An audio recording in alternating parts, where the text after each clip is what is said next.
ধরেন আমাদের প্রধানমন্ত্রী তারেক রহমানকে উদ্দেশ্য করে বলেছেন, তুই করে বলেছেন। আমার কাছে ওটা শুনতে ভাল লাগে নাই। উনি রিসেন্টলি চ্যালেঞ্জ করতে পারতেন যে, "দেশে আয়।" এটা তো নিশ্চয়ই হারুন স্যার স্বীকার করবেন। এটা খুব শুনতে ভাল লাগে না, না? আচ্ছা যাই হোক, এখন আমার কাছে মনে হয়েছে কি ধরেন আমিও এটা চিন্তা করেছি। ধরেন আমি মাঝে, মাঝে চিন্তা করি যে তারেক রহমান আসে না কেন?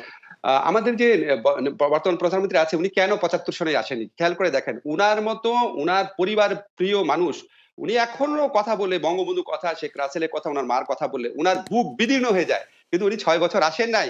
আপনার কি মনে হয় ইচ্ছা করে আসছে নাই? কারণ বঙ্গবন্ধুর খুনিরা দেশে ছিল। কারণ উনি জীবনের থ্রেট অনুভব করেছেন। শেখ হাসিনার বিরুদ্ধে কিন্তু কোন মামলা ছিল না। কোন মামলা ছিল না।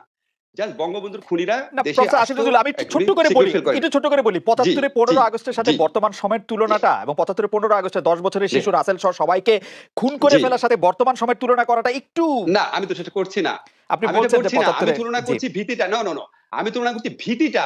জি। মানে উনার মধ্যে এই ভীতিটা ছিল দেখে উনি আবার এটার জন্য আসতে পারেন নাই। মেবি হুম, তারেক রহমানের মধ্যে এরকম ভীতি কাজ করছে। নাহলে একজন মাকে দেখতে আসবে না কেন? ঠিক না?